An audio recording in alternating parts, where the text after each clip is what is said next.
Hello and welcome to IFAR Season 16 here at Texas Motor Speedway, the first round of the postseason chase. I am joined by Victor Delgado III. They're currently in qualifying, and yeah, get this show on the road. And you said it yourself, it is chase time, the inaugural IFAR chase. Whilst they're still qualifying, we might both who have qualified for the postseason. Going from the lowest seed to the highest, seed number 10, Jolene Sims. She was practically gifted a wild card thanks to Alexander Gonzalez-Greene opting out. So she has the least amount of starts of everyone with 5, but she does have 1 podium finish and 2 top 5s and 4 top 10s. And the second wild card, seed number 9, Cole Rodriguez. He had to resort to that after late race chicanery not favoring him last Saturday at Darlington. He had to fall back to his race win from the Daytona International Speedway. He's honestly a sleeper pick. He has 1 additional podium, 5 top 5s, and 6 top 10 finishes, and has the best average finish out of the chase grid with a 4.7. Yeah, man, thank you for joining us this Saturday night. And one thing to note as well, all of the chase drivers will have yellow banners, spoilers, and splitters on the car to signify that they are in the postseason chase for the Cup here tonight. And he'll get a better look at them as they continue down happier out. Might as well blast through the remaining chase drivers. Daniel Rivera, last driver to point his way in. He's going to be probably the least likely to win a championship, in my opinion. He only got his first career IFAR podium last Saturday, and he not only does he have the worst average finish out of the chase drivers, he is the only chase driver to not lead a lap this season. Eric Crawford, seed number 7. He has I should mention that the chase drivers have some amount of cushion between each other. The wildcard drivers of Jolene Sims and Cole Rodriguez do not get that privilege. So with Rivera 2 points above those two, Eric Crawford is +2 above him for a total of 2,004 points. He only has 5 top 10s. That's it. I don't know what else to say about him. Yeah. Seed number 6, Daniel Rodriguez. He has 10 stars, has 1 podium this season, and 4 top 5s and 6 top 10 finishes, posting an average finish of 8.8. He's going to likely be right down the middle in terms of the final standings. Top 5, we got Gian Bondoni in 5th, only posting 8 starts, but does have 2 race wins, 4 podiums, 4 top 5s as well, and 6 top 10 finishes, posting 2 pole positions as well, as an average finish of 6.6. Then allow 4th place, entering, he has 2,010 points heading in, doesn't have any wins, but has 3 podiums, with 4 top 5s and 8 top 10 finishes, having an average finish of 7.0. He will likely be one of those drivers fighting for who gets to be in the top 3 come the final standings. Speaking of top 3, these are mad. These are just the people to watch for during this postseason. Seed number 3, Steven Gibson, the only independent driver, starts this chase with 2,014 points. He's got 2 race wins, 5 podiums, 6 top 5s, and 7 top 10 finishes, 4 pole positions, the most out of anyone this season, and has led the most laps out of anyone this season as well. But with 2 DNFs, he has posted an average finish of 8.9. But he only has a duel ahead of him, the 2 SCR cars. Joshua Clements, 2nd place. He starts the chase with 2,017 points, 2 race wins of the year, 3 podiums, 5 top 5s, and 8 top 10 finishes, posting average finish of 7.5. But I do note he is the only chase driver not here. I noticed he cleaned up provisional, so He's going to take an early hit into this chase. And finally, your regular season champion, William Viola. He'll start the chase with the biggest advantage. Well, barely, but 2,021 points. 4 points advantage over Clements and 7 points advantage over Gibson. He only got one race win, that being at Echo Park Speedway, with 3 additional podiums for a total of 4, 7 top 5s, and 9 top 10s, the league best, and has posted an average finish of 5.1, the second best out of the Chase drivers. Those are your 10 drivers competing for the championship, and 9 of them are here at Texas.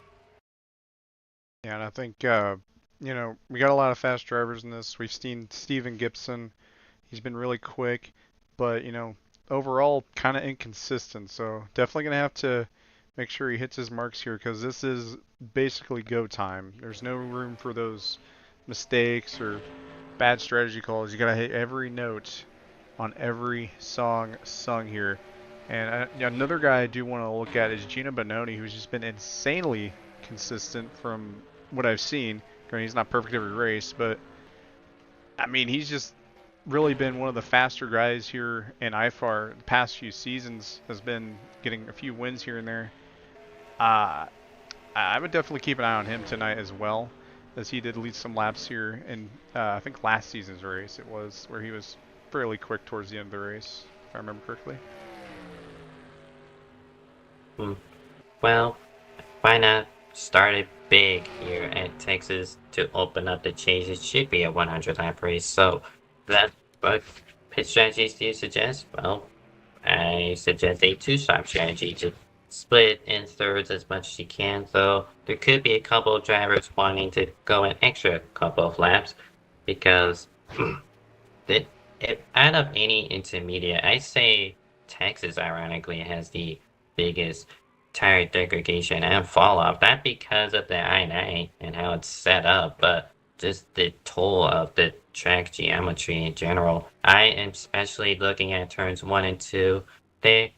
Turns 1 and 2 only 20 degrees compared to 24 degrees in turns 3 and 4, but I specifically want to highlight turn 2. The transition from turn 2 to the backstretch is a lot earlier than, well, let's make a fair comparison of Charlotte Moore Speedway. The transition is a lot earlier, therefore it's a lot flatter when taking the proper exit lines, so expect those drivers to bounce off the wall, and it is a big place to lose a lot of grip if you aren't careful about those tires. Yeah, I think that's really going to be a big game tonight, just making sure those tires are managed not to over push it. I mean, we've seen seasons past where draft's going to be a fair factor as well. You just got to really find that balance, that golden ratio, if you will, on where you need to be strategy-wise.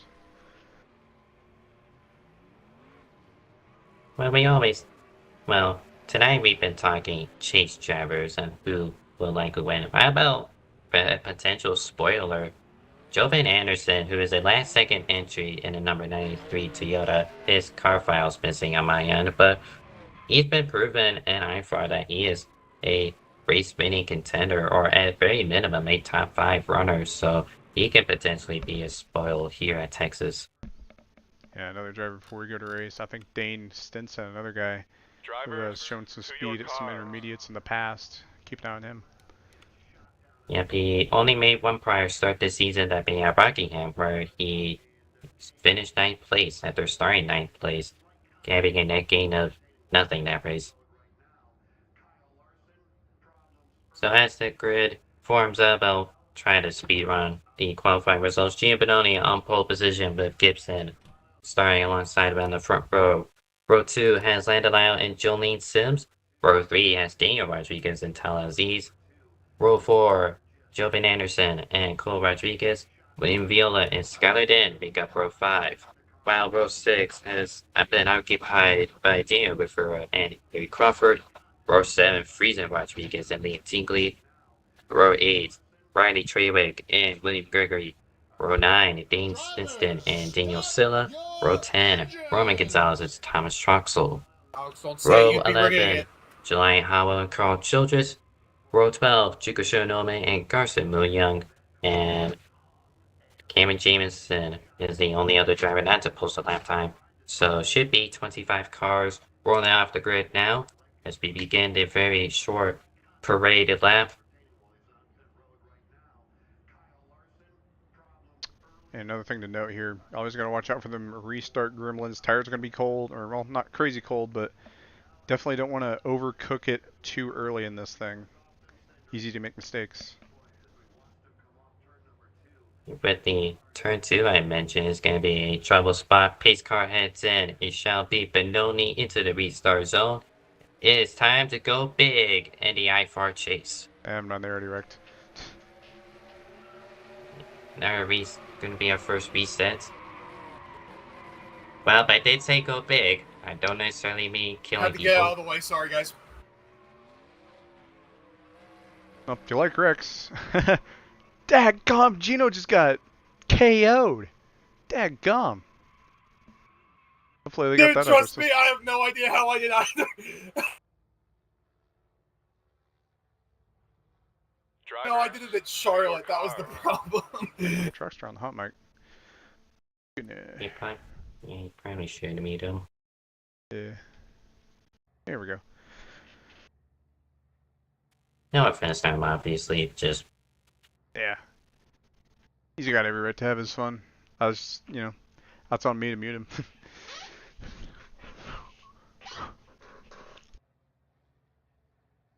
Well. So, got 25 seconds left until the cars roll off again. Just a side note, IFAR does also have a bracket formula that goes alongside the chase.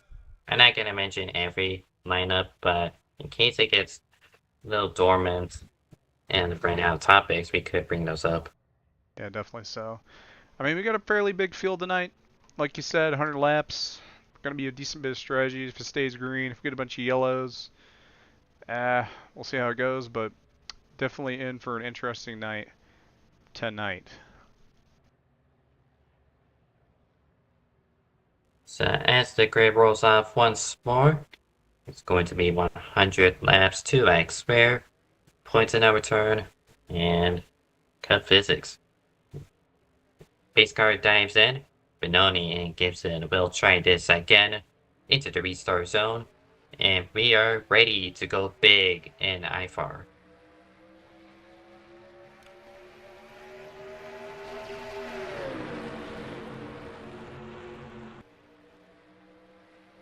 Made it further than last time. Benoni's going to get clear for the lead. It's going to be Lana Loud who picks up the pieces to follow him on the inside. This will be an exchange for second between him and Gibson, stuck on the outside. And another Toyota is going to pass him, that being D-Dog, number 20. And lap 1 now in the books as we get this thing set and on rolls. Or, I don't know where I was going with that.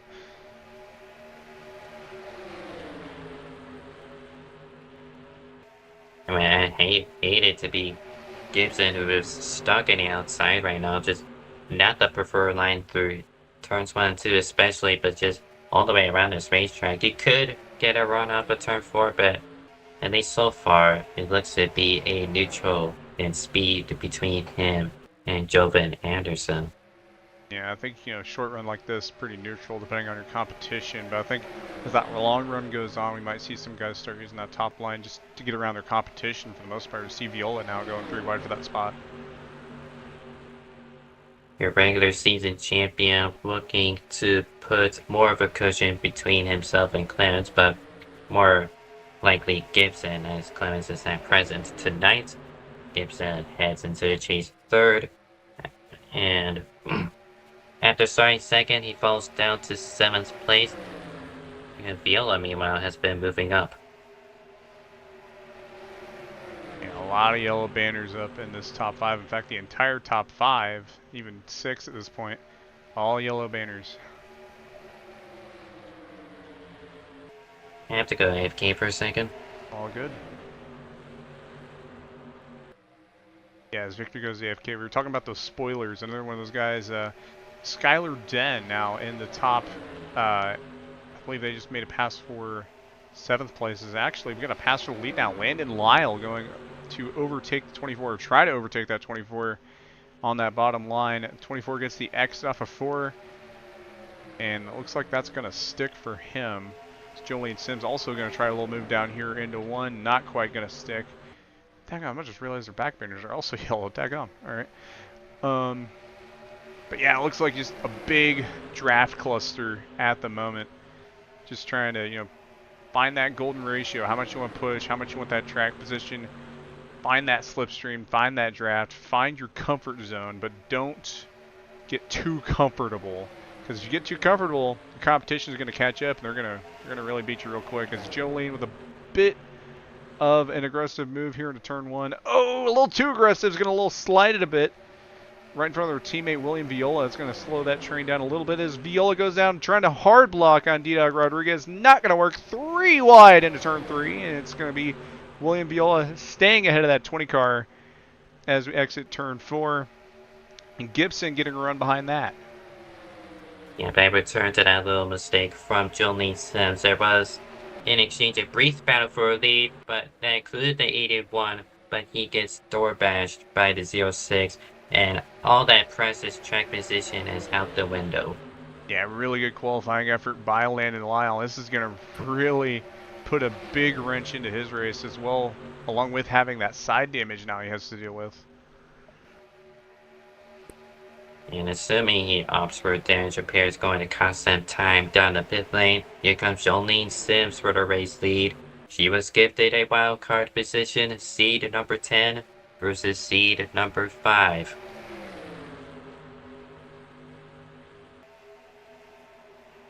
Still side by side, Benoni's got a better advantage to 3, but he lets that 06 car go. Yeah, it's all about finding that patience. You see Gino being, I mean, I don't know how aggressive he's going to want to be here, but you definitely don't want to just give up too many spots here. Keep that track position and just do what you can to stay in as much control as you're able to. Viola being in 3rd, then a non-chase contender, 4th place, Skylar Den, number 13.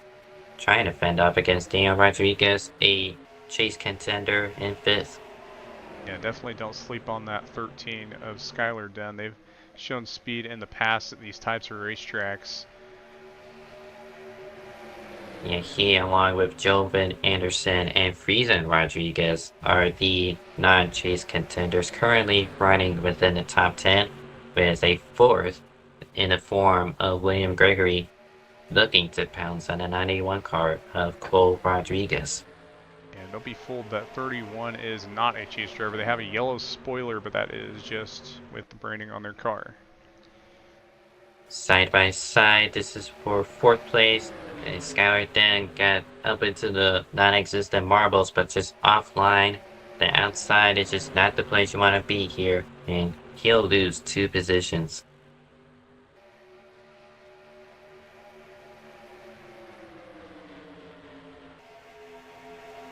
Atlanta Lyle, number 81 car, after smacking the ball, he has found himself in the trenches of the non-chase contenders. Running 17s, currently side by side with Larry Trewick.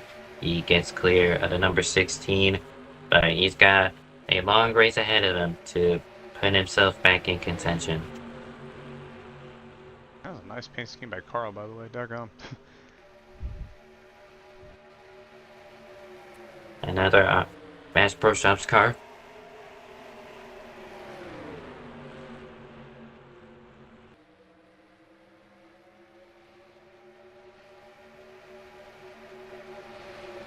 Our chase driver currently not in an ideal position when considering any other chase driver. In the current running order, Daniel Rivera, 12th place. He's kind of losing touch with the lead group, so assuming that he can't catch up, he'll have to be forced to lead this second train of cars, mostly made up of non-chase contenders. Yeah, and I think this may be a factor of, I was talking about earlier about over-saving. I know Daniel has pace. I'm sure this isn't just, out of just raw pace. I think he's playing a little bit of that tire saving game. I can't help but think he might be pushing a little bit too hard in terms of, you know, not the opposite actually, just not pushing hard enough, and that's might hurt him if he's not able to keep with that slipstream. Currently with that half a second on the number 31, so he does have it for now. There was a brief side-by-side towards the mid-pack of the lead group, and being Harry Crawford gaining around the number 13. He moves himself up to 7th place. Yeah, Harry Crawford, one of them chase drivers, running 7th right now, pretty solid. Intermediates, I mean, we haven't really seen nothing too flashy out of Harry this season. Just been calm, fairly consistent, nothing too crazy, nothing too spectacular, but has had a good enough season to put himself in the chase, and I think he's doing a pretty solid job tonight so far. Got another exchange between two Rodriguez's, the 91 of Cole gained by Friesen for 9th place. Yeah, for too long. There's only 4 spots ahead is the other Rodriguez. I keep forgetting there's like 3 of them in this race. The Rodriguez Empire. A little big smack for 13 of Skylar Den. Exit turn 2. He's going to lose another position. Looks like someone might have spun out in the mid pack. I'm presuming that's Riley Treyway, who's down the pit lane. Yeah, likely so. I'm not sure if they had help or not, but it's definitely going to throw a wrench into their race. Yep, even if she has nothing to fight for because she's not chase eligible, she and many others are in contention of the 32-man bracket that goes alongside this. Trying to find her actually on this. She's out against Jaden Mitzel, who isn't here, so that's a easy pass for her.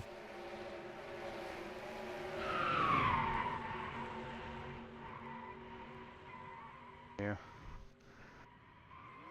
So about to complete 20 laps out of 100. The 1/5 mark about to be crossed over, being led by Gino Bononi, Jolene Sims in P2, William Viola in 3rd, Stephen Gibson P4, Jovan Anderson in P5, Daniel Rodriguez P6, Harry Crawford in 7th, Cole Rodriguez in 8th. There's a little bit of separation between him and Skylar Den in 9th. And sooner or later, Friesen Rodriguez may be able to slip by. Currently Brian 10th as they go side by side, taking advantage of number 13's mistake. Before Rivera tries sending a 3 wide, he's only able to pick up Friesen Rodriguez. But he finds himself into the top 10 now, looking for more, trying the outside of Skylar Den down this front straightaway. Yeah, he had a heck of a run off of 2 and just did not lift, and I honestly can't blame him. That lead pack is pulling away. He's gaining some spots with his tire saving so far, so I'm not going to 100% go out there and say he's saving too much just yet. Or save too much, we'll see. Yeah, if we bring up fuel, but tires are the more important factor here at Texas. Multiple reasons why you could overheat them, but so far everyone has kept their car under control and hasn't had a significant blowout apart from the 16, I'm pretty sure. Yeah, looks to be the only car that's had issues this race. Only car not on the lead lap. It's side by side for second. This is the 2 SCR cars. Jolene Sims lets the 27 go. Yeah, I want to say Will has been saving a bit this round. Nothing too crazy like Rivera, but saving a bit, managing that slipstream, and he's starting to reap the reward of that.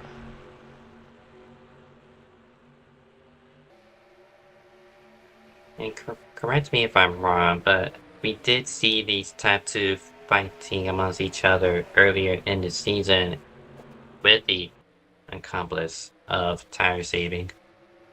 Bononi and Will? Yeah. Yep, Charlotte. Yep, 10-4. So, well, similar in shape, and Viola's likely taking lessons out of the notebook and applying it here and Fort Worth. Yeah, I remember that Charlotte race. That was, wasn't it like a 300-mile race? Yes, sir. Yeah, that was definitely one of the longer ones we've done. Yeah, there is one more long race we'll have to endure, that being at Talladega in 2 weeks' time.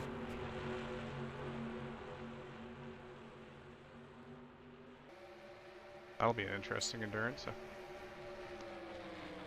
So for anyone who's wanting a three-stop strategy, the pit window is open as we breach the quarterway mark. Oh, caution. Oh, massive wreck. Daniel Rodriguez, Gary Crawford, Dane Stinson, and the exit 201, forced to plow into the 4. Liam Tingley just up the road. First caution of the night. You were just talking about how that pit window had just opened, so this is kind of going to blow that first pit stop out of the water in terms of the timing on that.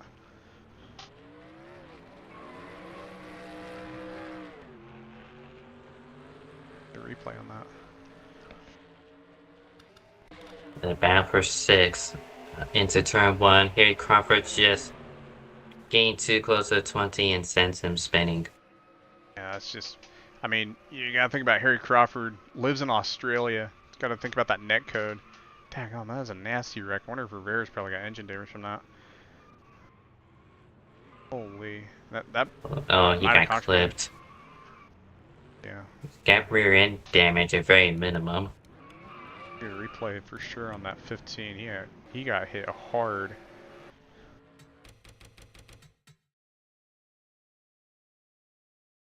Well, I say he got hit hard. Got hit at a really rough angle. Yep. See the 20 in the pit lane early. He's got roof damage. The 4 of Dane Stinson following suit.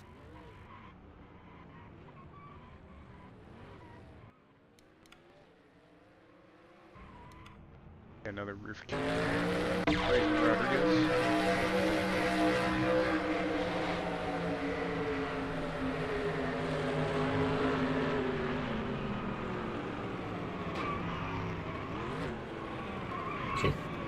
Heavy implications early on. It's only lap 27. Currently, now lap 29 as everyone flocks down the pit lane. This is a very tight pit lane, so you gotta watch your fenders.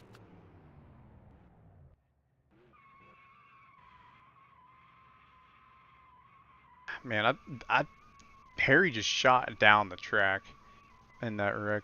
There was really nothing Rivera could have did there, and not even as like a precautionary move. Just shot. Oh, and wreck on pit road. Gregory and Jelani get together.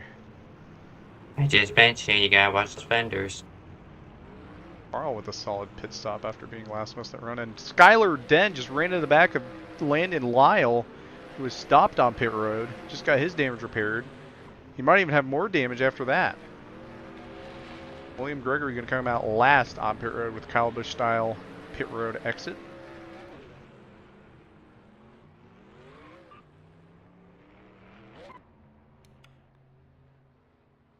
What they're going to do? Yep. Choose cone camera ready just in case. Well, we should be ready to go to choose cone this time. Ready to make the only lapped car being the wave around. Still only puts her 1 lap down, but closer to rejoining the lead lap. Yeah. Basically, take whatever little wins you can get when you get them. Under the first caution period here in IFAR Season 16, the start of the inaugural chase from Texas Motor Speedway. Coming to the choose cone, Gian Bononi leads the queue, with Steven Gibson P2, William Viola in 3rd, Jolene Sims in 4th, Jovan Anderson in P5, Friesen Rodriguez in 6th, Colt Rodriguez in 7th, Tyler Z's P8, Garcia in 9th, and Johnny Howell completing the top 10. Choose cone right here. Will Viola, first car to choose the top. Friesen Rodriguez, who is involved in that wreck, he is going to be the second on the top lane.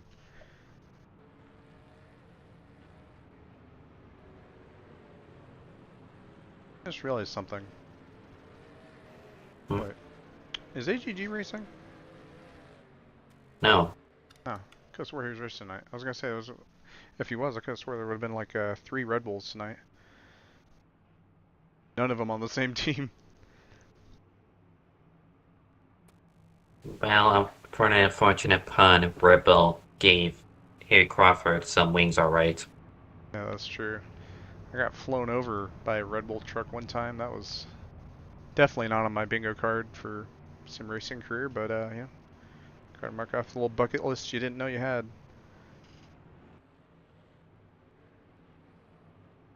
So Crawford and Dan Rodriguez, the 2 heavy hitters amongst the chase contenders. Landon Lau and Rivera also with their issues in the pit lane, trapped towards the back half of the field. Green flag should come out this lap. About to complete lap number 30. Got 70 more left to come. So it's a tight 1-stop window, but it should suffice. Into the restart zone. Giovanni has control, and we are back on the way.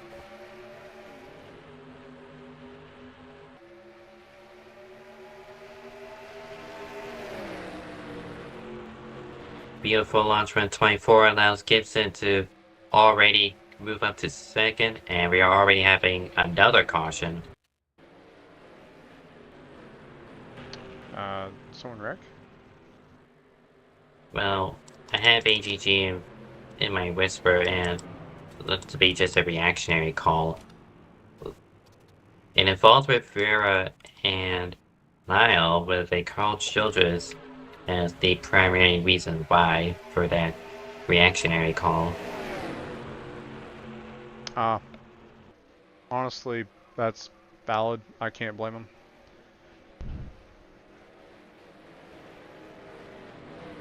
Just any spin that poses the risk of collecting cars behind them can also be a reason for caution.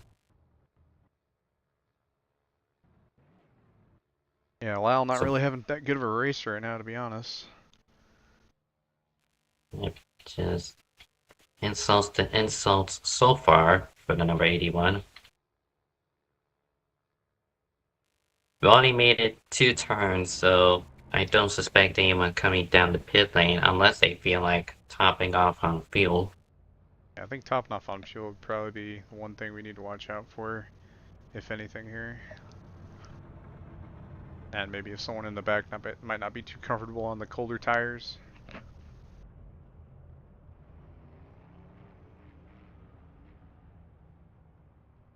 But yeah, if you pit right here, and you talked about it making a one-stopper, not really comfortably, but you know, definitely something you could do. Would this make that a bit more of a comfortable decision, just from a standpoint of not having to worry about saving any at all, or how close is that?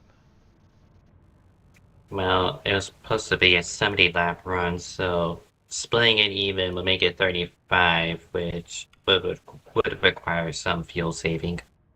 Gotcha. But yeah, we're seeing some of those cars pit towards the back. You got TalhaDevYT, Skylar Den, Rivera, who's obviously involved in that little tangle up, Lyle, Carl, Jamison, Treywick, and Gregory, all down pit road right now. And this is good for Treywick because I believe this puts them, was it 1 lap down now, or on the lead lap? It puts them back on a lead lap. Looked out on that. And she gets a black flag for speeding on top of that, but Insult to it. Well, I mean, you got the lucky dog, I guess. But oh well, they were gonna be at the back anyway. bare minimum.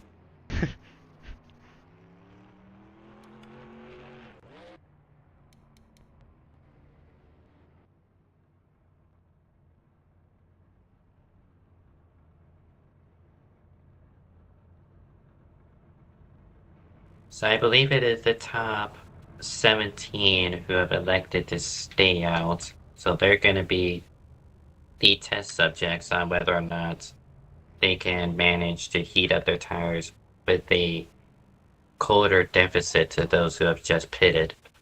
Yeah, definitely so. And I think, you know, only a lap or so, well, a couple laps difference on fuel. I mean, that can make some difference, but I don't think it's going to be a substantial difference if you consider track position on that. You have juice cone this time. Top 3 I liked inside with Jolene Sims going to restart on the front row from the outside. And we've seen on these restarts how little of a jump that top lane gets, and that's why we're seeing only the 4th car in the line go to that top lane. Because if you're Gibson or Viola, you want to launch within the same time frame that Benoni has, and it helps that because Jolene doesn't know when that 24 car is going, so she'll likely spin the tires or just stack up the outside line, helping the 51 and 27 get through. See what happens.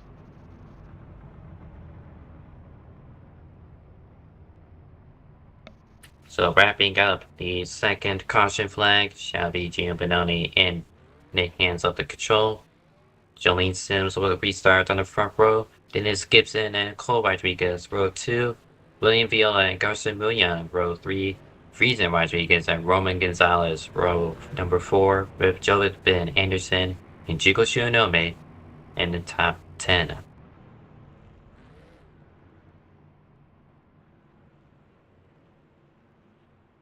Still very much a one-step strategy, but you can make it more comfortably as we have completed 1/3 of the race. Into the restart zone. And Benoni gets going, and like I predicted, the outside gets a bit of a stack up. Stevie Gibson gets 2nd place into turn 1. Viola didn't get as good of a jump as I would like to see, but he still remains side by side for 3rd place. I did see Friesen Rodriguez hit the apron through turn 1, and he stuck 3 wide on the bottom. Daniel Rodriguez, who got involved in that massive wreck, is back towards the top 10. Jelani Howell kind of been right in the back most of this race, currently running inside the top 10 now.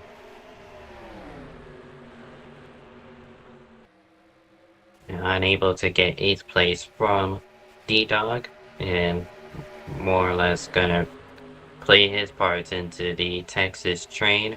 See Scubs warping in the number 02, just in front of Troxel. A little bit of gaggle, that being Daniel Silla hitting the apron at turn 3, sagging out the inside, giving leverage to the 13, only to bounce off the wall. So they'll be stuck side by side. All of that for 16th place. And while that's going on, we got a battle for the lead. Steven Gibson, Gino Benoni, side by side down the back straightaway. Gibson with the preferred line, but Gino Benoni could use that speed, and topside gets loose at the exit, but still has the speed to lead the lap. Also gaining assistance from Jolene Sims. And Jolene gonna try maybe getting around that 51 on the top. Not gonna be easy. He's gonna definitely need some slip. Hasn't been able to do it through turn 2 this time. And she'll let that 51 car go, slot herself into 3rd. Or is she? She's thinking about making a move, but yeah, she'll just stay in line for now.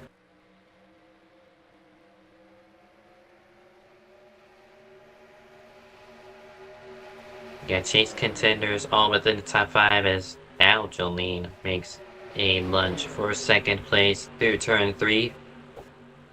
Has her nose up front, not clear just yet. Gibson has a little bit of a speed advantage. William Viola, SCR teammates to the number 06, looking to follow. Sims clears Gibson, but Viola, clipping the apron ever so slightly, will not allow him to follow. 51 wants it back.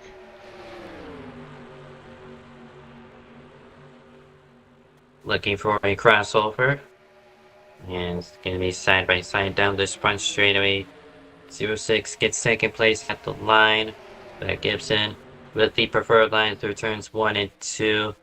Going to try to wash out that 06 into the flat parts of the exit loses her a little bit of speed, but here comes her teammates of Viola to give her a little bit of a bump, but even that is not enough to get by the 51 car.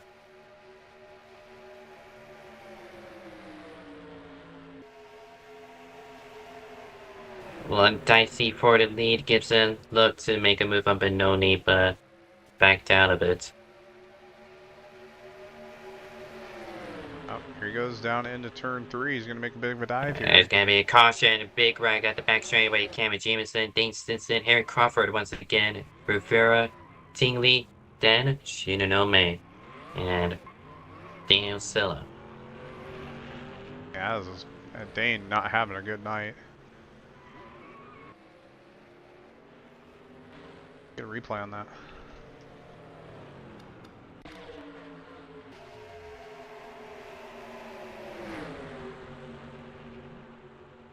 So with this track being a one-lane track, it's just you're trying to follow as close as you can, but not too closely to punt him. And the 43 just causes that massive tech up on the inside lane in the middle of the corner, and everyone behind him nowhere to go.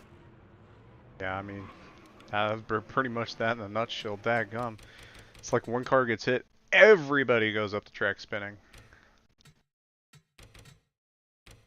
Ben Rivera also involved in that, another unfortunate incident for them.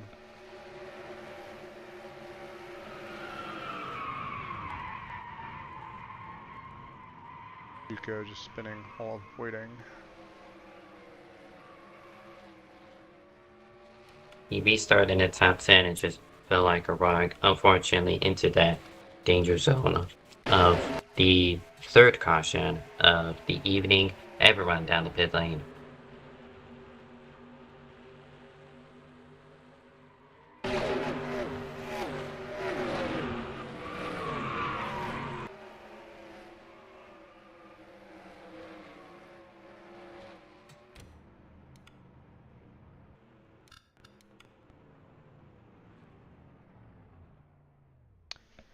Pit stops and now underway, and this, you know, it's going to widen that margin of how much you can undercut or overcut on that last stop. Oh, wreck on pit road. Thomas Drexel, big hit into William Gregory as Scubs was trying to exit pit road. And Gregory 2 for 2 for getting involved in a crash in the pit lane with this many cars. Meanwhile, Benoni has one off the pit lane. Gibson, second place. Jolene Sims in third. This is some fairly tight pit stalls in this pit road. I've noticed Lyle, he's kind of leaving that rear end hanging out right in front of some of these other cars, and it's just really just tricky, it looks like, to get into these pit stalls. Well, welcome to Texas. I guess everything's bigger in Texas except for the pit stalls. Yeah, with Troxel, he gets clutched by Roman as he was exiting his pit box, spun him into the 31 car's pit crew. Ah. I have an injury report after this one. One of them is dead. Unfortunate. They didn't even make it to the ambulance. They're just dead. Prayers with their families as they have to go through this tough time. They can run over the pit official at the pit exit line, but a pit crew member that can maybe blunder your pit stop every so often, yeah, he deserves more importance. Yeah. I mean, if you think about the pit boss, or not the pit boss, but the official standing at the end of pit road, he's invincible. You know, he's made out of rubber, so you can just run him over. He'll just get back up again. It's really bad if you run over your pit boss, crew chief, and then you got a problem. Well, as the choose code has been completed, Benoni, Gibson, Jolene, and top 3 all bowing for the inside.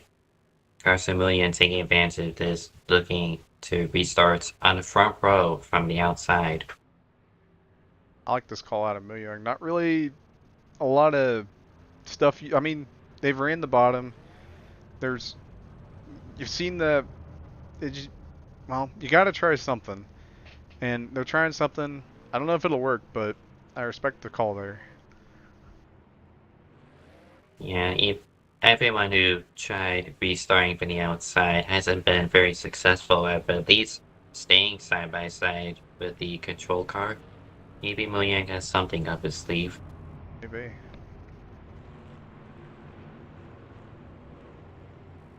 We are concluding caution number 3 here at Texas Speedway. Benoni lead us to the green flag with Moyang. On the front row, Gibson, Anderson, row 2, Sims, and Daniel Rodriguez. Row 3, and Rodriguez and row 4. But we are back on the way. Moyang did not get going. He's likely going to try to shuffle himself out, but nope, he's going to stay firm in front of Anderson. A little bit of a bobble towards row 4, that being Frieza Rodriguez, being a little bit sideways, entering turn 1. Big dive for Gibson once again. He's been really gunning for this lead. Gino's pretty much held it basically this whole race so far, and he's really trying to get around him here. With he and Jolene directly behind these two, the only 3 contenders who so far has been able to fight for the race lead. Cole Rodriguez slots himself 4th with Moyang in 5th. Gibson is going to try again, but not close enough to get his nose underneath the 24.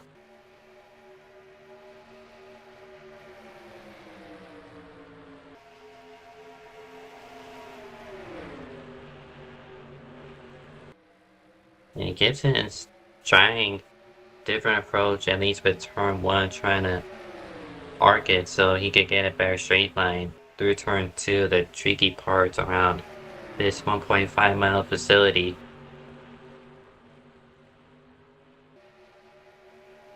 He's got a better run through 3 and 4. He's gonna look outside across the stripe. Gonna be probably an exchange for the race lead. I haven't seen a lot of passes on the outside. Gonna hope that 24 makes a mistake, and he does not. Yeah, that's gonna allow Jolene to really go in there and try to do it for that spot now. Oh, she's gonna clip the apron, so she will not get that position. 2nd place. It allows Cole Rodriguez to probably take a crack at it. He sticks his nose outside, but not really established enough to put him concrete side by side with the 06.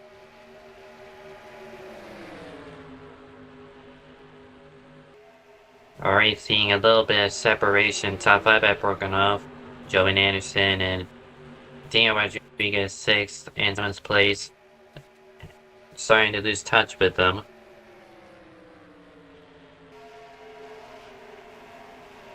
We've reached halfway, and if my math is right, it is a 55 lap run to the chip flag, assuming it stays under green flag conditions, so gives a little bit more of a leverage for these drivers who have pitted under this most recent caution period to turn up the jets a little bit. Yeah, I think you're seeing a little bit of that. You know, some of these guys obviously saving a bit, thinking about tires. I think fuel, I don't think it's going to be much of a concern for saving at this point. But, you know, it opens that idea of, like, going for an overcut or an undercut. And I think undercut would probably be the optimal idea if you're down on some track position. I feel like you can make that work here. So we'll see what these drivers end up going with. Towards the back here, 2 non-chase contenders side by side out of 4. This is for 12th place. TalhaDevYT on the inside. Carl Childress looking to take away the position from the outside. Yeah, Carl being really aggressive on this outside, trying to make sure he gets the most out of it. Pinching a little bit mid-corner. And at least from... Yeah, I've ran last season's race, and I was like one of a few people to make the outside work. So the outside does work, but it just costs you grip later on, and it requires a lot of trust with your race car. Yeah, definitely so. And amongst this battle is William Viola, trying to work his way back up, scored 14s across the stripe, but he'll make his way up to 13s once he gets past the red and black number 8 car.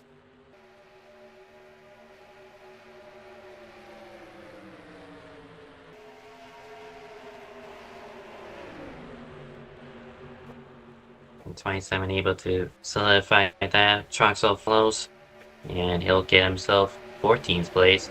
And is back to the Texas train, but not for very long. Here comes Landon Lyle. This is for 9th place against Riley Treywick. He's going to get clear of the number 16. And the 16 leaves the door open, nearly chops off Friesen Rodriguez into the quad oval. And the Oh, for it's 10th place, and she gets clipped, but she saves it. yeah, nice save out of that 16. I was gonna say they made a solid recovery on pit stops. I think they were running top 10 for the most part of this first run, but obviously right there, I think cutting it a little too close with just how close him and her and the 01 were racing. It just wasn't really enough to prevent that from happening, unfortunately. Yeah, but that was a little bit further back from Daniel Rodriguez, who sits 7th place. He has lost touch with the top 6, so the field has broken off into 2 groups. Majority of them are trapped behind a 20 car. Yeah, I mean, I've seen Daniel Rodriguez. He's played his races. He's played his cars different ways, shapes, and fashions. Part of me wants to say he's saving his stuff, but another part of me is thinking maybe he, might be pushing too hard. Hard to say. Guess we'll find out And here soon. behind him is a little jostle. Viola able to check out a little bit from July Howell and Friesen Rodriguez, who are battling for that was 8th position, I believe. And side by side, Landon Lau, chase contender with the yellow spoiler, splitter, and banners, looking to make his way forward after getting collected in, I believe, 2 wrecks so far. Yeah. I mean, he hasn't gotten slimed out as hard as Dan Rivera has, but he just got off the wall off of 2. It's gonna hurt him some more. Yeah, he's definitely had a rough night. Yeah, he and Harry Crawford, who have just now found each other, now they're gonna battle each other for that'll likely be 15th. And just be a little bit further back is Dan Rivera stuck behind Carl Childress. He's had a race from hell, honestly. Yeah, I mean, he hasn't done anything wrong either. Just a lot of wrong place, wrong time moments for that 15 car, and he's gotten some pretty good hits. So if this run lasts long enough, we should open up the pit window in 10 laps time. Side by side for 7th. William Viola inside. If D-Dog isn't able to catch up to the top 6, maybe the 27 can. Let's see. He is 7th fastest out of everyone in the race so far. The fastest actually goes to the 43 of Daniel Silla. Is he still in the race? Yeah, he is. Yep. Oh, he is the last car on track, Cameron Jameson being the only retirement so far, and that being most recent. Unfortunate for Cam Jam. Back towards the front, we got Jovan Anderson catching and has caught the rear bumper of Garson Muyoung, 2 non-chase contenders, but they still want to get a top 5 finish out of this. Yeah, just because you're not in the chase doesn't mean your season's over. You still have points you can go for. Heck, even just merit positions, bats, you name it. There's still stuff on the table. That's why we got some of those guys racing here tonight. And with that kiss of the wall for Muyoung, that will allow Jovan Anderson to move up into the top 5. Daniel Silla with heavy rear right side damage. He's already in the pit lane.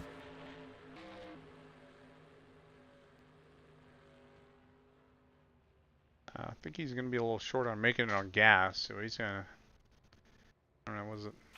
we'll 37 laps is a stretch. Yeah, that's quite a bit of a stretch. I don't think he's going to be good. He's going to have to hope for yellow. And that's really his best bet here.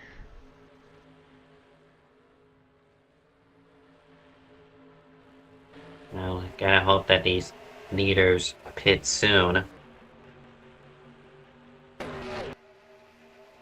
Well, 35 to go. Pit stops on the way. Bononi continues to lead. Steven Gibson in P2. Jolene Sims in third. Got Cole Rodriguez in fourth. Jovan Anderson in fifth. Garcia Muyoung in sixth. William Viola in P7. Daniel Rodriguez eighth. Friesen Rodriguez in ninth. And Jelani Hollow completed the top 10. We just had a second retirement, that being Daniel Silla. So much for him needing yellow. I guess that's him calling it a race. Is a gearbox failure according to the game. We'll take that and run with it. Exchange for 11th, that being TalhaDevYT down the back straightaway, able to complete the overtake on Dane Stinson. Yeah, I think Dane getting involved in those couple wrecks. I can't help but think he has some damage that's hindering him. I see roof damage. Yeah, that'd probably do part of it. And just aero damage, while not as important on intermediates compared to Daytona or Talladega, it still plays a big factor on the intermediates.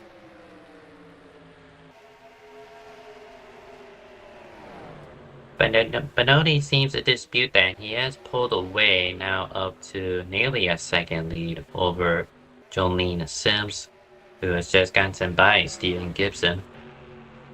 Yeah, we've seen Gino play this strat before, and almost every time he's able to come back and stick with it. It doesn't always end up in a winning strategy, but most of the time he's able to go back up there and compete for the win at the end of a race or a run. With these, pulling a little bit further ahead of these guys, and then just playing that tire game a little bit better somehow. Well, it would help these four if they were to work together. We already saw an exchange for second, but now there was an exchange for fourth. Jovan Anderson up to fourth. Yeah, Jovan, I think he's playing a really interesting call here. Saving his stuff just like that. That's the main goal here. And then, he's reaping that reward. He's got that slipstream. He's gaining spots. This is definitely that reward paying off for saving those tires.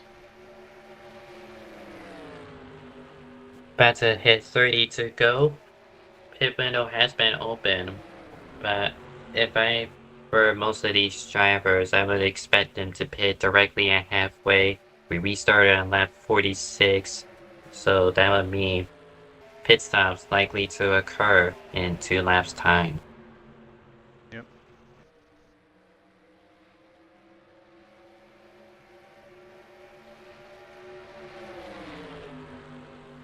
And Colrad, 5th place, he's slipping back, while Anderson makes the move for 3rd on Steven Gibson. He's starting to lose touch with the top 4 now. I suspect him to be one of the drivers to tip off the cycle. Yeah, I think maybe just push the stuff a little too hard. I mean, he's definitely one of the more competitive drivers here at Texas that we've seen in the past. We'll just have to see what he does with his pit strategy here. If he won't tip off the cycle, then Garson might as well. 2 seconds behind the 91 car, leading the second group of cars. That's where a majority of the field is at. But he's going to have to fend up against William Viola. Going to be probably an exchange for 6th place. Viola trying the outside. Still got his nose on that top side of the 70, but he bounces off the wall. He knocked that wall down. Oh, big block on D-Dog! That's a block. Oh, that was horrendous. Oh my. Just a terroristic block that collects Daniel Rodriguez, the only car to spin rear Sting Green. Yeah, that was bad. Landon Lyle misses pit road. That's going to be a pit entry violation, more than likely. Big blow to his current chase situation. TalhaDevYT's also on pit road. Yeah, Even if it isn't because we are directly at the halfway point of this stint, I feel like that's just a reactionary thing to do, thinking a caution would have been called and they were able to take the track position. Yeah, I can't imagine D-Dog too happy about what happened there. He's obviously another chase driver. And Just he'll racing his race.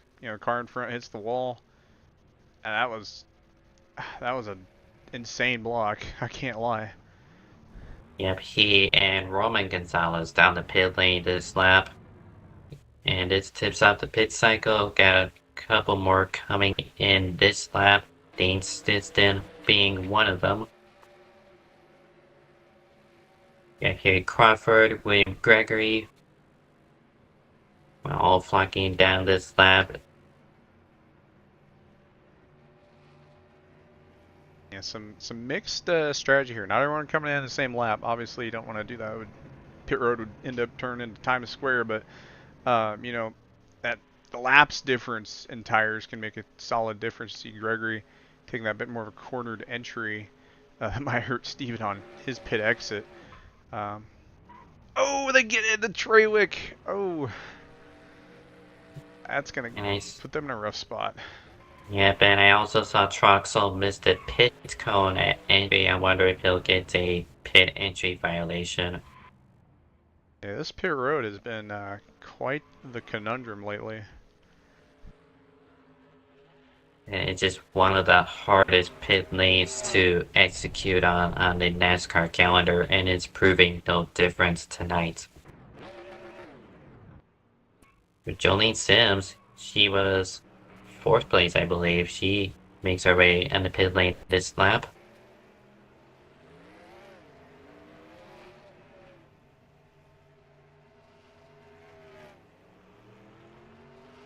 Got race leader coming in, lap 78 into 79.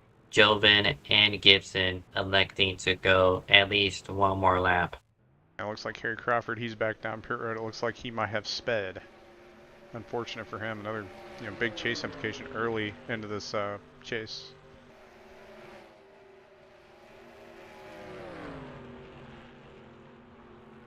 And just one of the aspects of pit lane, especially here, is knowing your pit neighbors. If Benoni pitting now, he only has the 51 behind him. Because the 51 is elected to stay out, he doesn't have to lose tenths or even whole seconds just trying to get by him.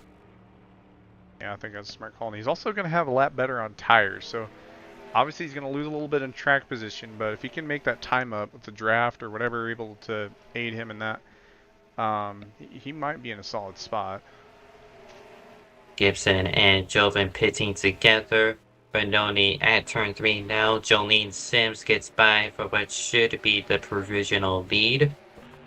Joven is leaving at the cut line now as Jolene crosses the start-finish line. Yeah, I think Joven's going to come out right behind those guys. A little bit further behind, but... Oh, almost got Natala there.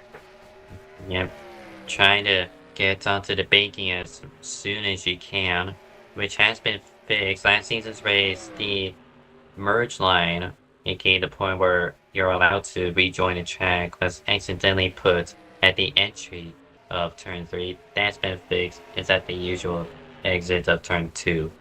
Oh yeah, I remember that. That was definitely interesting.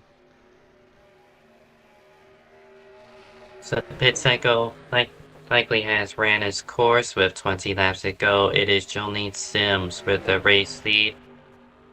Gian Benoni P2 has just set the fastest lap of the race. Tyler Aziz 3rd place. Jovan Anderson in 4th. Garza Mullyoung in 5th. Got Cole Rodriguez in 6th. And between them and the lap car is Dane Sisson P7. William Viola P8. And Gibson's lap down, so he must have gotten a penalty because he scored 21st after entering the pit lane from 2nd place. Hang on. Man, Tala in 3rd right now. I think he pit about 4-5 laps sooner than Gino and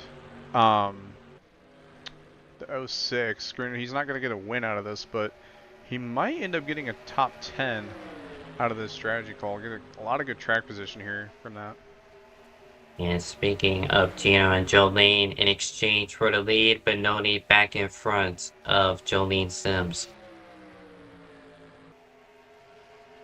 Yeah, this is essentially could be the battle for the win. So you definitely want to keep your opponent as close as you can here if you're Jolene.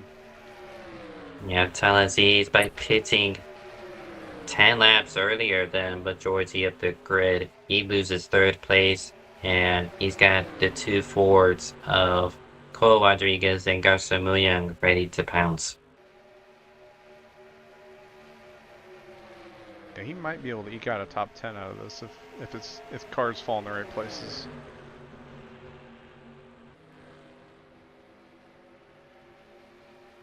Got Jolene at the rear bumper of the 24 entering turn 3.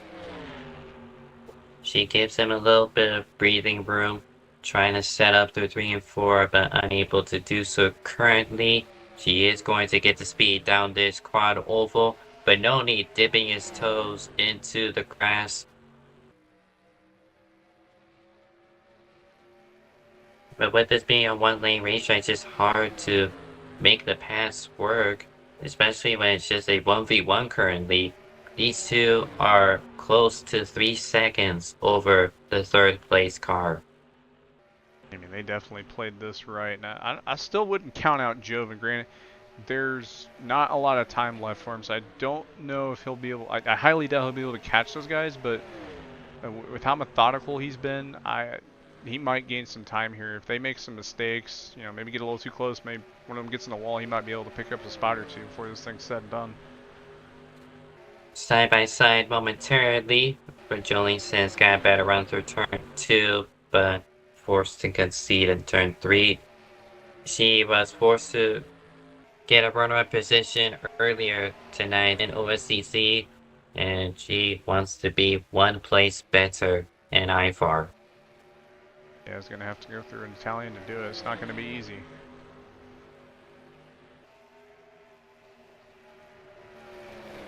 And Joven did gain a little bit of time, only a tenth though, at least according to Jolene, and neutral to him and Gino Benoni, so it's likely just going to be these two.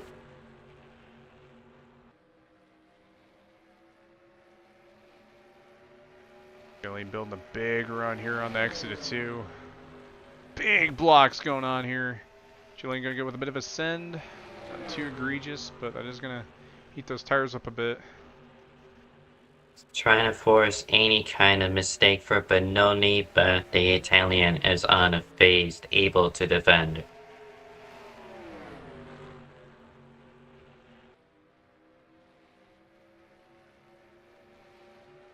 As we about to approach 10 laps to go, it is Gino Benoni and Jolene Sims fighting for the race win.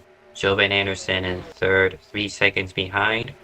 Got Cole Rodriguez in fourth. Garcia Muyang in fifth, just made the pass on Talha for that position. Then we got Dane Stinson in seventh. William Viola in eighth. Daniel Rivera at P9. And Frieza Rodriguez in 10th. 17 cars currently on the lead lap, and 3 of them have retired. Julian Howell, the most recent DNF.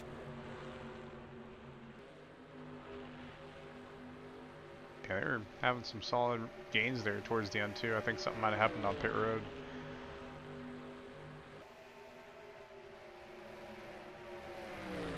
And Jolene's just unable to find time to the 24. She was just ever so slightly slower than Benoni, but at oval tracks, every thousandth of a second is going to matter. Yeah, you see that at the moment fading from that lead spot. It's not over yet. There's still time, but that clock is ticking. He's got 8 more laps till the checkered flag, and point of no return is on the horizon.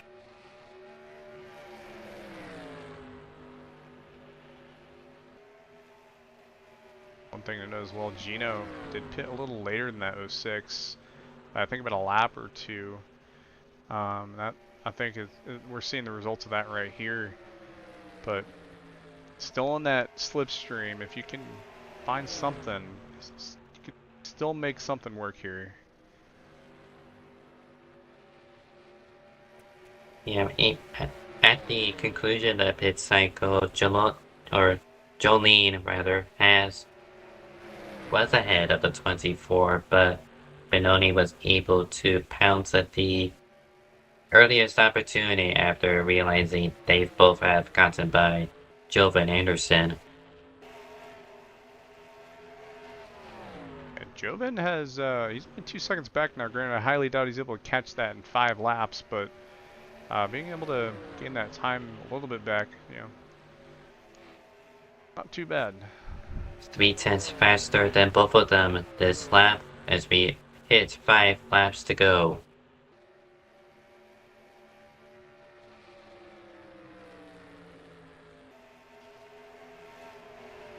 And Jolene 1.5 tenths slower. Jovan Anderson still the fastest of the top 3, 29.2, which is 1/10 faster than Benoni. Again, may not catch them, but at least you can solidify your podium position.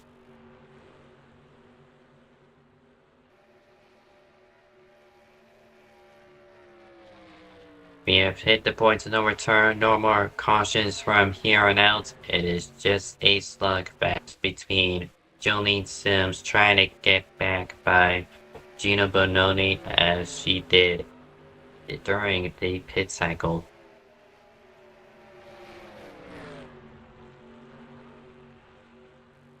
Neutral between the top 2, Jovan again 3/10 faster as they hit 3 to go. Yeah, I think, you know, that 06 has not made any gains on that 24. It's going to take some kind of miracle or mistake for anything other than the 24 ended up in victory lane at this point. That's for the 10. Oh, go ahead. Go ahead. No, you go ahead. The 10 seed with 2 to go, trying to capture her first win of the season, was gifted the wild card thanks to EGG opting out. And right now, at least with a second place finish to start the chase, she is already doing herself justice with the 21-point disadvantage to the championship leader heading in. As Daniel Rodriguez gets put 1 lap down, Jovan Anderson has caught the 06. They'll fight each other for second. 3 wide with the lap car. Jovan Anderson clipping the grass as they take the white flag. Yeah, I was about to say there for a second. Don't say second place so safely yet. That 93 got one heck of a run.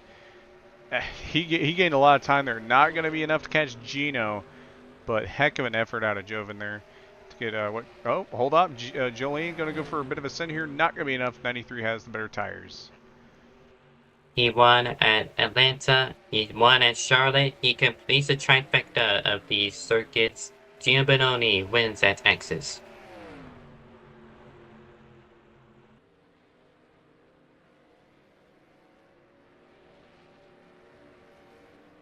And there you have it.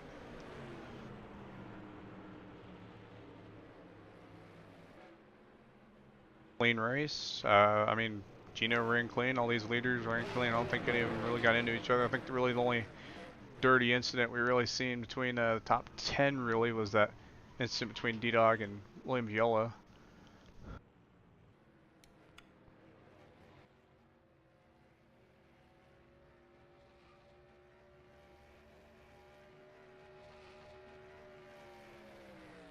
Fort Worth, Texas has witnessed dominance from the Italian. Once more, he burns it down.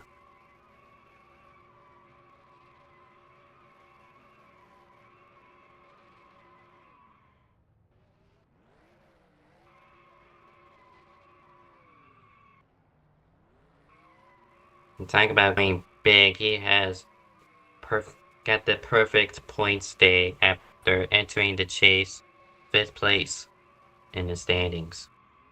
Yeah, I think this will put him in a really good spot for next week. Actually, I'm not sure where we're racing next week. I should probably check that. That would be New Hampshire. Ooh.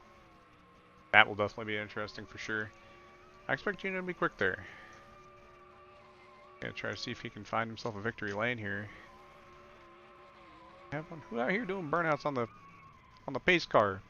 Freaking rally track, bro. I think Gino, he's probably gonna go through this little entry right here. And I think victory lane. No idea if there is one, honestly. I don't see it. I think I had the same statement about. I bet you it's over there right next to the pylon in it.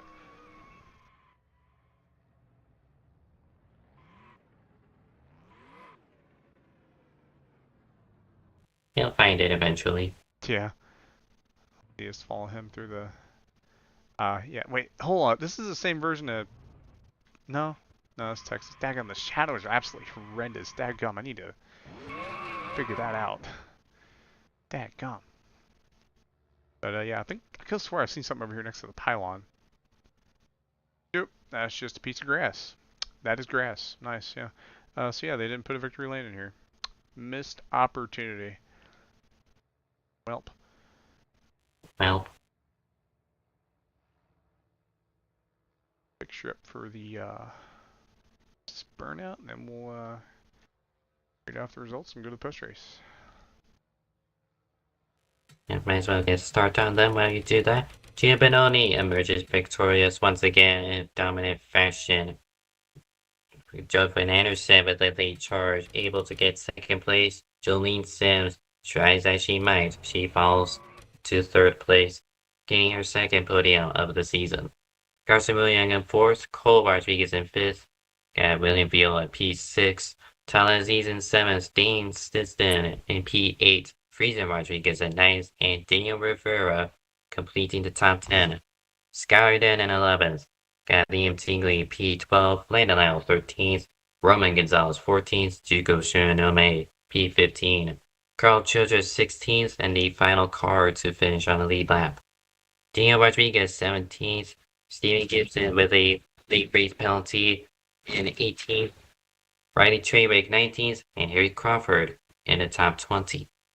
William Gregory 21st, and Thomas Troxel 22nd, final car to finish the race, while 23rd of Julian Howell, 24th of Daniel Silla, and 25th of Cameron Jamison completes the 25 car grid for tonight. Well, looks like our race winner, Gino Benoni, he's in our waiting room. Let's go ahead and bring him in. Buddy was moved to your channel. Hey, Gino, got a copy? Yes, I do. All right. Well, you won in a dominating fashion. I don't think there was too many laps that were on that race that you didn't lead.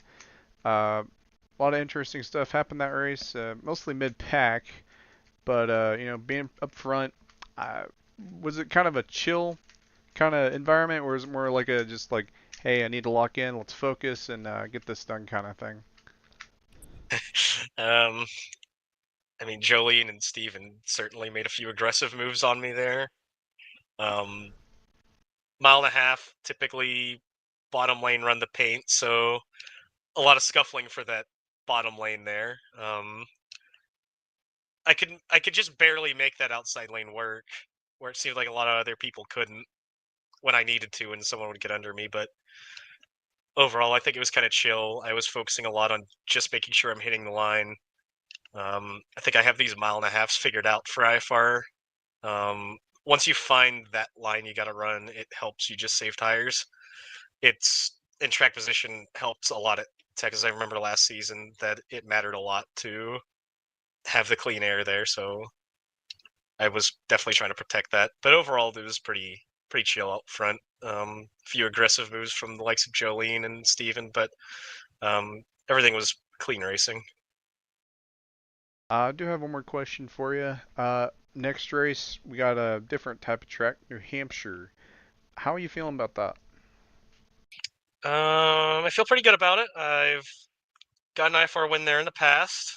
This is my second career win, so I don't know if we're going to be using that version or not. Probably not. That was a while ago, but I'm still hoping that can run well there. I think I've had good runs there in other leagues as well, so I'm feeling pretty good about it. All right, all right. Victor, did you have any questions? Well, with their perfect race, gaining the most amount of points possible for a single driver, you have jumped over to the points lead. Well, it is a 1 mile track, and the next intermediate, sorry, will be the season finale at Chicago. So you got the intermediates figured out. How do you tackle a 1 mile flat track, a super speedway, and a short track? Super speedway, play it safe. Just don't get caught up in the big one. Just survive. The flat mile track like New Hampshire, Steven's usually the one to beat at those tracks, so that one's got me a little nervous about him, but I feel pretty good about the other two, the 1.5 miles at the end and the short track. So I think the only big concern there would be Talladega, because I could just get caught up in something that isn't my fault and just completely lose all my points. So yeah, that one's the scary one. Yeah, I don't blame you on that. Talladega, it's like flipping a coin and hoping to God you don't end up in the lava instead of the water. I But would absolutely hate if that's the reason I won't lose the championship this year, is I get caught up in the big one at Dega. yeah, I'd rather it just be my fault. yeah, yeah. No, I feel you on that. I've raced big races before and just got absolutely signed out. But yeah, you got any other last statements or anything you want to say before we call it good? Again, thank Jolene and Steven and Lyle and everyone else that was around me for racing me clean. Few aggressive moves on me, but I appreciated not just getting walled. Were fun battles. Well, congrats on the win, and hopefully we'll see you next week. Yep, should be here. All right, we'll catch y'all later. Thank you. Right. Buddy disconnected Let's from go your ahead and channel. bring in the other guy in the waiting room. That is Mr. TalhaDevYT. Finished P7. User was moved to your channel. TalhaDevYT, you got a copy? Hi. Well, I've seen you go with a bit of an undercut there. Based on where you were before that, I would say that paid off. It worked perfectly. I didn't expect to be third after like all of that. I just couldn't figure out how people were like pushing without like getting, really like tight out of the corner, obviously, in older tires. So I fell back a bit, but I didn't expect to gain like I think I was like 14th or 13th when I pitted, and I gained like 7 spots. So I mean, overall, seemed like a bit of a chaotic race. I know during the first part of it, you had a few wrecks there in the mid-pack and towards the back. Didn't look like you got involved in too much of it, but how much did that kind of factor in on your approach to this race? the chaos. Yeah, Or towards the beginning. I mean, I was just expecting people who were gonna be pushing really hard in the beginning, so I kind of wanted to be safe for now. I'm as you can tell, I'm very under the weather too, so I didn't want to like cause anything and um cause anything there. So I just kind of like chilled a bit, and then I got to 14th, and then obviously there was a couple big wrecks there. I made up like I think I was a bit losing as well before that wreck started. That I started making like jokes about hey look there's like or something about terrorism, and then the big wreck happened in front of me. I was like, oh okay. I hope there's a clip of it. But yeah, I was kind of just like ready to break if anything happened, because it kind of felt a little bit as well super speedway-ish in a sense, like a bit like Atlanta, where like it's not entirely like pack racing, but like you had to stay with your draft pack in order to like you had to stay with your draft pack in order to like make certain strategies work. Victor, do you have any questions? Why are you gay? Yeah, Tal, why are you gay, man? Yeah. Oh yeah. Hey Zach, real quickly, take a look at our race results and look where I started and where I finished. Where do I see that? The Oh, IFAR spreadsheet, dog. wait, can I see that in the server? Yeah, I can check that on the server. Let's see. You Yeah. finished 7th and you started. Sick. Kill yourself, man. What the heck, bro? You just be pulling these things out of a freaking rabbit hole, bro. What the heck, The man? first thing I thought of when I saw that was, how can I rage bait Zach with this? Man, he brought it into the You could broadcast. you could have finished third, but you just had to do it. He just had to finish 7th. I was on very old tires. Hey, I got the team points for the first time in like 20 years. I don't even know when the last time I got points was. I think it was IRP. 20 years of trying, 20 years of frustration. We are free MCR from, gets points in an IFAR. we are free from the Arya Corona slander. True. Yeah. Did you see? Did you see? I guess you didn't see it, but Will had a crazy block on D-Dog. I had a front row seat for it. Yeah, that was nuts. I did not on my bingo card. I mean, hey, you know, those guys are racing for a championship, so like they're going to be racing very aggressively, and you know, obviously as well. I think we'll have a penalty or something like that too, and D-Dog as well got involved in the rest. So they're both racing very hard there. So I didn't really bother trying racing them too much because I'm just like, I don't want to get involved in any problems of my own. So, and that paid off. I think that was a fair decision. Yeah, I haven't been too smart with some of my moves as of late, so I'm trying to be careful. Yeah. Oh my god, You're to spend it in one Saturday league. you know, That race frustrated me, low key. I was like not good. where'd you finish? Finished 6th. I would have got like, well, I'm not gonna make a joke about that, but I was frustrated. So I sped on pit road from like 5th, and it was one of those couldn't pass kind of things, and I also saved my tires too much, and then I got wrecked by Hunt, which inadvertently got me a better finish in the end. But yeah, it was. I can't say I enjoyed it. Yeah. I mean, did the smooth driving style at least pay off a bit though? It would have paid off a lot more if the pace wasn't so high. I feel like. Yeah. Oh damn, this is me spicing the IFAR channel chat. Shoot, what's going on? Someone getting. Heated, you know, tempers flaring, you know, a lot of emotion and everything. Oh man. The drivers, they're Where's angry. that They GIF know I they got? have lost. Where's that The GIF? I sent the NR2003 online GIF already. If you're Daggum. wondering, I'm putting it on the broadcast. Where are we putting this? I know I got it saved on my desktop actually. I bet I do.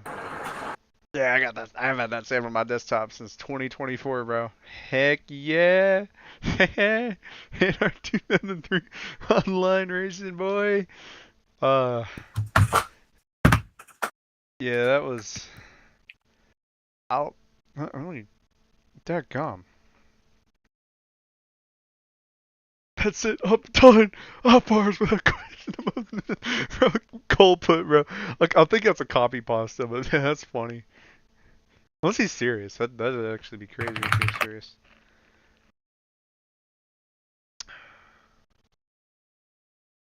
Dadgum, man. Oh, is it Treywick? Okay. Yeah. Usual Riley Trey crash out. Yeah. Oh well. He's what it is on that. Let's see.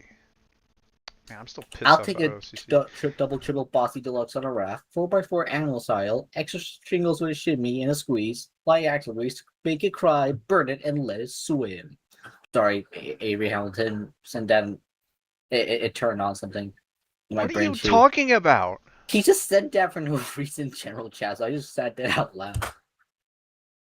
Dude, I am like dying right now, so I'm just like, Man, we back I'm to like, friggin' IFAR going crazy on Saturday nights. Hey, I'm not against it. Makes it more interesting. yeah. I had a double whammy as well because I started as well like working out again, and my arms are hurting from it, sore. I probably did it very wrong, knowing me, and I'm sick as well. So I'm just like Yeah, you double got. whammy. You're going through like one of them. I bet you're going for like one of them. You getting lucid dreams and stuff, aren't you? We'll see. Yeah. That's such a rough feeling, man. Mm-hmm. Oh yeah. No. I low key like it's so niche to where like I kind of don't hate it. Like I dislike it, but I don't hate it. If that makes sense. Yeah.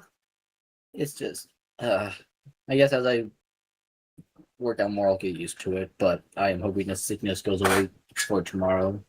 Yeah. Yeah. I don't know. That OSCC race is still bugging me. I need to rethink that entire race and see everything I did wrong because I did a lot of that race. I could check out the replay with you after the stream and everything. Maybe. What the? So, okay, I don't know what's going on there. So, Victor, question: does it still count as an MCR disaster class, given that Harry got slimed out again? Pretty much. And he's the only MC chase driver. He's 10th base. He's behind Joshua Clements, who missed out on his race, by the way. I mean, he got a really rough finish too. 20th. That is a big knock in the head there.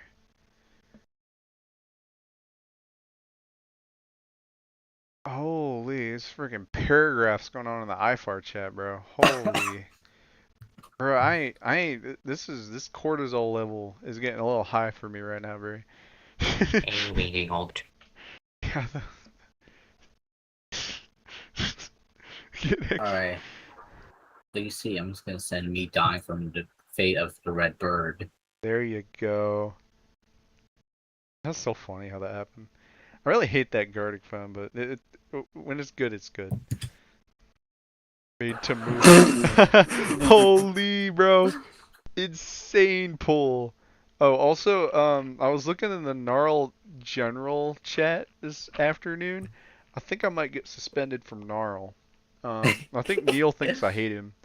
So, the Gnarl government is after me.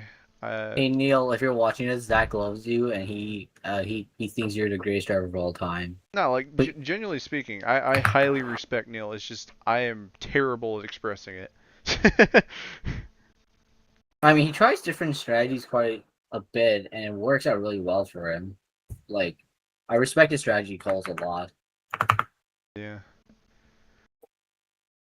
Yeah, I like seeing Neil race that iconic number 27. I mean, heck, I like seeing people that run that consistent paint scheme through and through. And I've tried to stick with that, but as much as I want to stick with the same thing, I mean, I never actually do. Like, I think I had the same Discord profile picture for like, I mean, heck, I could just change it back right now. In fact, you know what? Actually, I'm gonna do that right now. I'm gonna change my profile picture back to what it was. I'm feeling original, chat. Feeling it really original. But that is the type of feeling I have right now. Feeling really top OG right now. We are going all out on the original right now. Heck, that IFAR start I might do next season, I'm gonna do that in the 09 Binford car. Yeah, that'll be yeah. Heck yeah. I'm gonna see if Alex will let me change my lug nut color to blue. Probably won't, but hey, let me be niche. Back to a somewhat realistic note. Do y'all have any other comments before we call it good? Texas rain. Yeah, Texas rain, indeed. But going like second top 10 of the season, so I made it through the bracket by default. And we got New Hampshire next week, so. Neil's typing in the IFAR chat. Uh, I wonder if he's watching Uh-oh. the broadcast right now, thinking about what I was saying, and I hope he doesn't say something where like he hates my guts and he's gonna suspend me from Gnarl indefinitely, and I can't broadcast no more. No, he was talking about uh him and DJ helping to start a GoFundMe to help with D-Dog's $60,000 fine next week. What did I'm lost. What did D-Dog do? I have no idea. If anything, he got slimed out that race, which I mean, this is what it is. But like, daggum. Also, shout out DJ Curtis, by the way. I think he's live on Twitch right now. It's probably the context of that. Yeah, heck, I should change my YouTube profile picture back to that 2013 Dodge Challenger, or no, it's Charger. Yeah, that'd be peak. Yeah, I'm gonna do that. Yeah. All right. Well, what are you gonna say? I said this is 2 races in a row. I started 6th as well. Funny enough, I think I started. Wait, no, I started 7th in OSCC. I finished where I qualified there. Daggum, I suck. I need to get good.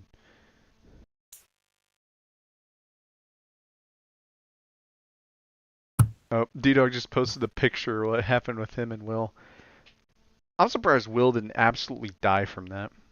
Yeah. He should have. Yeah, that would have been insane karma. But I guess it'll have to wait till next week.